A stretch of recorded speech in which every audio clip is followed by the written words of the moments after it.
CG Morning Power. Kwa nini inakuwa mara mbili? Kwani mara moja tu haijitoshelezi mpaka tuwe nayo mara mbili chanjo hii? Lakini hapo kwamba kwa nini iwe mikoa tu hii ya ukanda huu? Kwa nini siwe nchi nzima? Ni swali ambalo tumekuwa tukikutana nalo sana. Karibu sana. Asante ndugu mtangazaji. Kwanza nijibu hii ya mikoa kwanza. Ni kwa nini ni mikoa hii tu 7? Ni kwamba kama tulivyosema, tatizo hili la kirusi imegundulika kwenye maji taka mkoa wa Mwanza.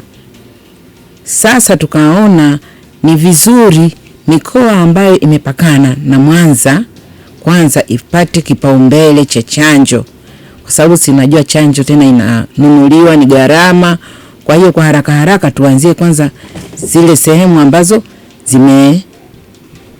zimepakana na Mwanza. Ili kusudi ili tatizo lisije likawa kubwa, kwa sababu iko kwenye maji taka. Tunatumia saa nyingine sisi wakulima na tunalima, tunachota yale maji, saa nyingine tunaenda kumwagilia kule kwenye bustani zetu. Kwa hiyo mtu anaweza kuchukua michicha, labda mboga wakaenda kula, na njia ya kuambukiza ni kwa kutumia mdomo, oro. Kwa hiyo tukaona kwamba tuwakinge hawa wasije wakaenda tena kuambukiza kule mbali zaidi, wakati chanjo zetu tunapata kwa awamu kulingana na bajeti. Lakini baadaye tutafanya mikoa itakayobaki yote kuwakinga watoto wale wa chini ya miaka 10. Tuende kwenye swali la pili sasa la msingi.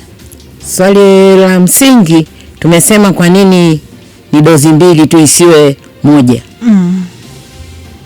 Yaani tunataka kutoa dozi 2 ili kuimarisha zaidi ile kinga. Itakuwa ni vizuri zaidi, lakini hata akipata dozi 1 kama akapotea sasa akahama labda, hata kuwa na madhara, kwa sababu ile inaenda kubusti immunity. Kwa hiyo akipata dozi 2 zitakuwa tumeimarisha zaidi ile kinga yake.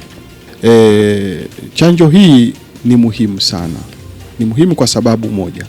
Kwanza tunasema ugonjwa huu wa polio unasababishwa na virus aina ya polio virus. Na magonjwa mengi yanayosababishwa na virus kimsingi huwa hayana tiba. Lakini yana kinga.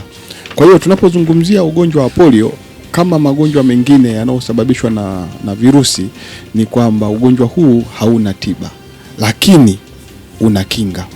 Na kinga inayoweza kumsaidia mtu kwa 100% ni chanjo hii ambayo tunaitoa katika vituo vya kutolea huduma za afya. Kwa hiyo utaweza kuona kwamba zoezi hili la utoaji wa chanjo kwa watoto chini ya miaka 10 ni muhimu sana, kwa sababu inakwenda sasa sambamba na kauli mbiu ya kwamba kinga ni bora zaidi kuliko tiba. Kwa hivi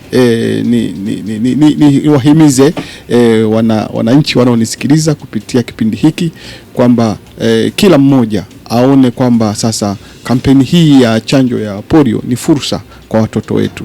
Tuhakikishe kwamba kila mmoja, kila mtoto anapata chanjo hii ili kuweza kumkinga na ugonjwa huu wa polio.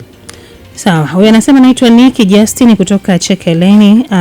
Je, mtu mzima akitumia maji yenye virusi vya polio hapati polio, na kwa nini asipate polio wakati katumia maji yenye virusi? Tuunganishe sasa na lile swali la kwanza. Asante sana.